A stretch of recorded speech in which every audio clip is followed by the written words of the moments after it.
ಕಬ್ಬು ಬೆಳೆಗಾರ ನಾವೆಲ್ಲ ಬೀದಿಗೆ ಬರತ್ತು. ಭತ್ತ, ರಾಗಿ, ಜೋಳ ಇಡೀ ರಾಜ್ಯವ್ಯಾಪಿ ಮಳೆಗಾಲ ಅತಿ ಮಳೆಯಾಗಿ ಎಲ್ಲ ಬೆಳೆ ಹಾನಿ ಆಗೈತಿ. ಮೆಕ್ಕೆಜೋಳ ಹಾಳಾಗೈತಿ. ಪರಿಹಾರ ಸಿಗ್ಬೇಕನ್ನುವಂಥದ್ದು ಜ್ಞಾನ ನಮ್ಮಲ್ಲಿಲ್ಲ. ನಾವು ಬರೀ ಬೇರೆದವ್ರ ಚಿಂತೆ ಮಾಡಿ ಹಿಂಗಾಗಿದ್ವು. ನಾವು ನಿಜವಾದ ಈ ದೇಶನ ಬದುಕಿಸಿದವ್ರು ನಾವ್ರಪ್ಪ. ಈ ದೇಶಕ್ಕೆ ದವಸ ಧಾನ್ಯ ಏನೇನು ಬೇಕು, ತುಪ್ಪ, ಮೊಸರು, ಮಜ್ಜಿಗೆ ಕೊಟ್ಟು ಎಲ್ಲರನ್ನು ಇವತ್ತು ಆಫೀಸರ ದೊಡ್ಡ ಸಾಕ್ಬೇಕು. ನಮ್ಮಲ್ಲಿ ಬದ್ಧತೆ ಇರಬೇಕು.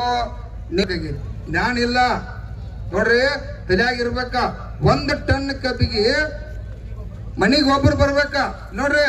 1 ಟನ್ ಕಬ್ಬಿಗೆ ಏನಾರು 100 ರೂಪಾಯಿ ಹೆಚ್ಚಂದ್ರೆ 100 ಟನ್ 10,000 ರೂಪಾಯಿ ಆಕೈತಿ. 1000 ಟನ್ 1 ಲಕ್ಷ ರೂಪಾಯಿ ಬರ್ತೈತೆ. ವಿಠಲ್ ಅರಬಾಮಿ 13, 14, 15 ಸಂದರ್ಭದಾಗ ನಾವು 3 ದಿವಸ ರಾತ್ರಿ ಆಗಲಿ ಕೂತಿದ್ವು. ಅಲ್ಲಿ ಬೆಲೆ ನಿಗದಿ ಮಾಡ್ಬೇಕಂತೇಳಿ ಅವಾಗ 3 ದಿವಸ ಕೂತ ನಂತರ ವಿಠಲ್ ಅರಬಾಮಿ ಅನ್ನುವಂತ ನಮ್ಮ ಕಂಕನವಾಡಿ ರೈತ ಹೋರಾಟಗಾರ ನಮ್ಮ ನಾವ ಸಾಯ್ತಿದ್ದು. ನಮಗೆಲ್ಲರಿಗೂ ಜ್ವರ ಬಂದಿದ್ದು. ಅವಾಗ ಜಿಟಿ ಮಳೆಯಾಗಿ ಬರೀ ಅಕ್ಕಿ ಅನ್ನ ತಿಂದ ಜ್ವರ ಬಂದಿದ್ದು.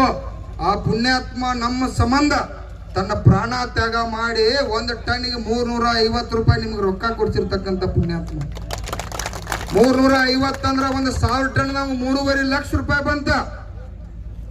ನಿಮ್ಗೆ 35,000 ರೂಪಾಯಿ ಬಂತ 100 ಟನ್ ನಮ್ಗ ರೊಕ್ಕ ತಗೊಂಡ್ರಿ. ಈಗೇನ್ರ ಹೋರಾಟ ಮಾಡಿದ್ರೆ ರೊಕ್ಕ ತಗೊಂಡ್ರು. ಎಲ್ಲರೂ ಇರ್ತಾರ, ತೊಂದರೆ ಒಳಗದಾರ ಅನ್ನೋದು ಎಲ್ಲರಿಗೂ ಗೊತ್ತೈತೆ. ಆದ್ರ ಕಾರ್ಖಾನೆ ಮಾಲೀಕರ ಪ್ರಬಲ ಅದಾರ. ಪ್ರಬಲ ಇರೋದ್ರಿಂದ ಇವತ್ತು ನಮಗೆ ಮೋಸ ಆಗತೈತಿ. ಈ ಮೋಸನ ತಡಿಬೇಕಪ್ಪ ಅಂದ್ರ ಒಕ್ಕಟ್ಟಾಗುದ ಒಂದ ಪರಿಹಾರ. ಇವತ್ತು ಒಕ್ಕಟ್ಟಾಗ್ಲಿಲ್ಲ ಅಂತಂದ್ರ ಎಂದೂ ಕೂಡ ನಮಗ್ ಪರಿಹಾರ ಇಲ್ಲ. ನಮ್ಮನ್ನ ಲೂಟಿ ಮಾಡ್ತಾರೋ. ಈಗೂ ಮಾಡಿದಾರು, 79 ವರ್ಷ ಮಾಡಿದಾರೆ, ಇನ್ನು ಮುಂದೂ ಮಾಡ್ತಾರ.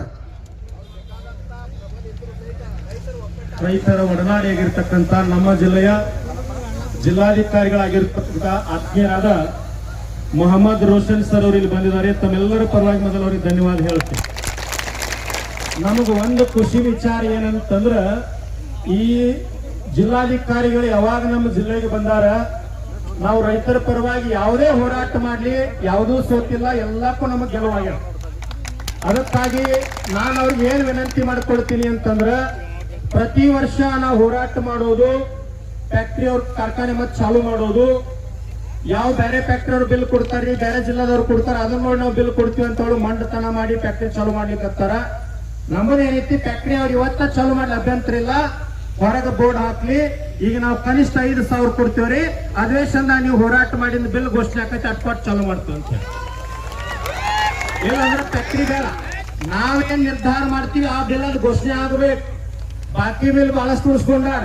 ಅದರೊಳಗೆ ಒಂದು ಸಾಮಾನ್ಯ ಉದಾಹರಣೆ ಅಂದ್ರೆ ಅಥಣಿ ತಾಲೂಕಿನೊಳಗೆ ಕೃಷ್ಣಾ ಸಹಕಾರಿ ಸಕ್ಕರೆ ಕಾರ್ಖಾನೆ ಒಂದು ಕಾಲದೊಳಗ ಇಡೀ ದೇಶದೊಳಗ ನಂಬರ್ 1 ಫ್ಯಾಕ್ಟ್ರಿ ಅದು. ಇವತ್ತು ಸರಿ ಸುಮಾರು 400 ಕೋಟಿ ರೂಪಾಯಿ ಬಾಕಿ ಸಾಲ ಮಾಡಿಟ್ಟಾರ. ಇನ್ನು ಮತ್ತೆ ಹೊಳ್ಳಿ ಆಯ್ತು ಅಂದ್ರೆ 800 ಕೋಟಿ ಸಾಲ ಮಾಡ್ತಾರ. ರೈತರು ಅಧೋಗತಿಗೆ ಹೋಗ್ತಾರ, ಮಾರಾಟ ಮಾಡೋ ಪರಿಸ್ಥಿತಿ ಬರ್ತದ.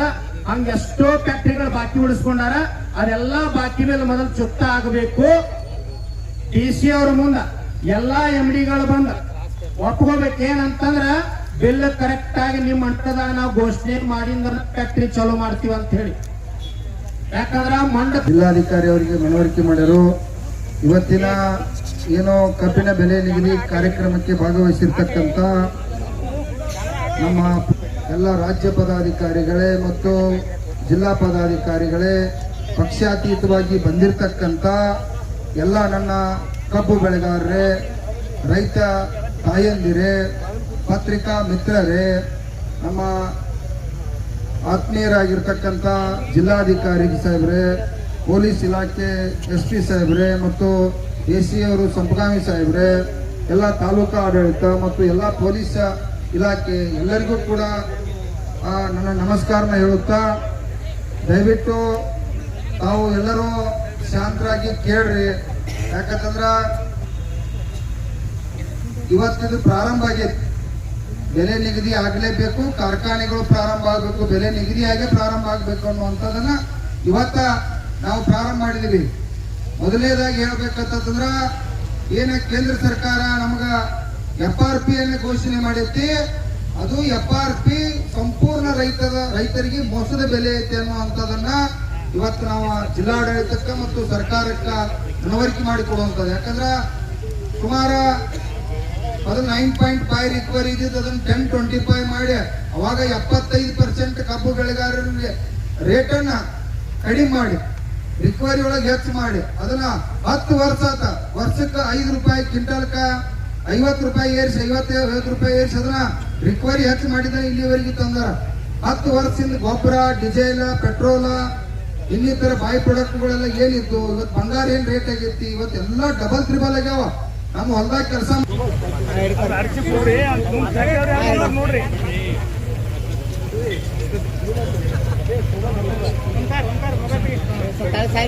ಈಗ ಹೋರಾಟನ ಪೊಲೀಸ್ ಡಿಪಾರ್ಟ್ಮೆಂಟ್ ದವರಿಗೆ ಒಂದು ಸಂಶಯ ಬಂದೈತಿ. ಈಗ ಯಾಕೆ ಇವ್ರು ಹಳ್ಳನ ಬಿಡಿ ಮಾಡ್ತಾರಪ್ಪ ಅಂತೇಳಿ ಕಬ್ಬು ಬೆಳೆಗಾರರಿಗೆ ಏನೇನು ಅನ್ಯಾಯ ಆಗ್ತದೆ ಅನ್ನೋದನ್ನ ಅವ್ರಿಗೂ ಮಾಹಿತಿ ಇರಬೇಕಂತೇಳಿ ಅವ್ರಿಗೂ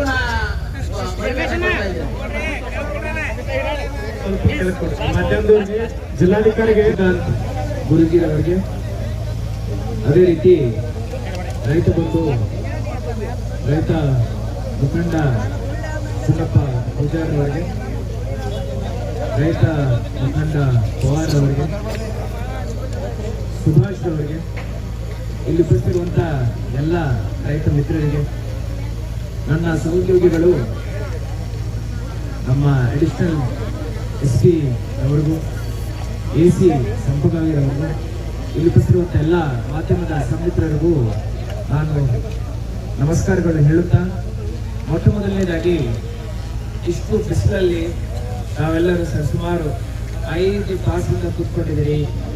ಈ ತರ ಕಷ್ಟಗಳು ತಮಗೆ ಎದುರಾಗಬಾರದು ಅಂತ ಹೇಳಿ ನಾನು ದೇವರಿಗೆ ಕೋರ್ಕೊಳ್ತೇನೆ. ನಾನು ಈಗ ಆಫೀಸಲ್ಲಿ ಕೂತ್ಕೊಂಡೀಗ ಬಿಸಿಲು ಅಭ್ಯಾಸ ಹೋಯ್ತು. ಅವರಿಂದ ಮತ್ತೆ ಹಿಂಗ ನನಗೆ ಬಿಸಿಲಲ್ಲಿ ನಿಲ್ಲಿಸ್ಬಿಟ್ಟು ಗೊತ್ತಾಗ್ಬೇಕು ಅಂತ ಹೇಳಿ ಅವ್ರದ್ದು ಪ್ರಯತ್ನ ಏನಿದೆ ಅದಕ್ಕೆ ಸಾರ್ಥಕತೆ ಸಿಕ್ಕಿದೆ ಅಂತ ನಾನು ಭಾವಿಸ್ತೇನೆ. ಈಗ ಎಲ್ಲ ಕಾರ್ಖಾನೆಗಳ MDಗಳ ಜೊತೆ ಸಭೆ ಮಾಡ್ಬೇಕಂತ ಗುರುಜಿರವರು ನನಗೆ 8 ದಿವಸದ ಒಳಗಡೆ ಮಾಡಿ ಅಂತ ಏನ್ ಹೇಳಿದ್ದಾರೆ, ಬರೋ 4 ದಿವಸ ಒಳಗಡೆ ಆ ಸಭೆಯನ್ನು ನಾನು ಇಡ್ತೇನೆ.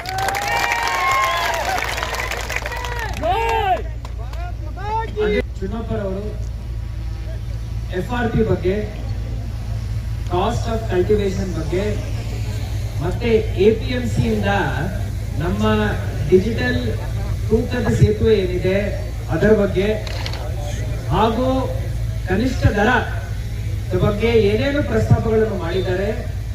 ನಾನು ವಿಸ್ತಾರವಾಗಿ ರೈತರಿಗೆ ಅನುಕೂಲ ಆಗೋ ರೀತಿಯಲ್ಲಿ ಆ ಸಭೆಯಲ್ಲಿ ಚರ್ಚೆ ಮಾಡಿ ತಮ್ಮ ಪರವಾಗಿ ಎಲ್ಲ ಕಾರ್ಖಾನೆಗಳ MD ಮೇಲೆ ಒತ್ತಾಯನೂ ಮಾಡ್ತೀನಿ, ಒತ್ತಡನೂ ಹಾಕ್ತೀನಿ.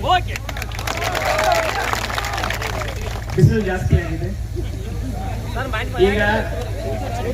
ಈಗ ಏನೇನು ಚರ್ಚೆಗಳು ನಾವು ಇಲ್ಲಿ ಮಾಡಲಿಕ್ಕೆ ಸಾಧ್ಯವಿದೆಯೋ ಆ ಎಲ್ಲ ಚರ್ಚೆಗಳನ್ನು ನಾವು ಇವತ್ತು ಮಾಡಿದ್ದೀವಿ.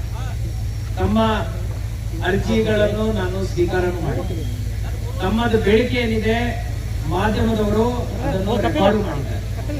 ಅದಕ್ಕೆ ಉತ್ತರದಲ್ಲಿ ನಾನು ಏನ್ ಹೇಳಬೇಕೋ ಸ್ಪಷ್ಟವಾಗಿ ಹೇಳಿದೆ. ಅದರಿಂದ ಇವತ್ತು ನನ್ನ ಬೇಡಿಕೆ ಏನಿದೆ ಅಂದ್ರೆ, ನಾವು ಹೌದು ಈಗ ನವೆಂಬರ್ 1 ಅಂತ ಹೇಳಿ ಸರ್ಕಾರದಿಂದ ಕಾರ್ಖಾನೆಗಳು ಚಾಲೂ ಆಗೋ ದಿವಸವನ್ನು ನಿಗದಿ ಮಾಡಲಾಗಿದೆ. ಅದಕ್ಕಂತ ಮುಂಚಿತವಾಗಿ ಕಾರ್ಖಾನೆಗಳು ಚಾಲೂ ಆಗಬಾರ್ದಂತ ಹೇಳಿ ಆದೇಶ ಏನಿದೆ ಅದನ್ನು ನಾನು ಮತ್ತೆ ಎಲ್ಲ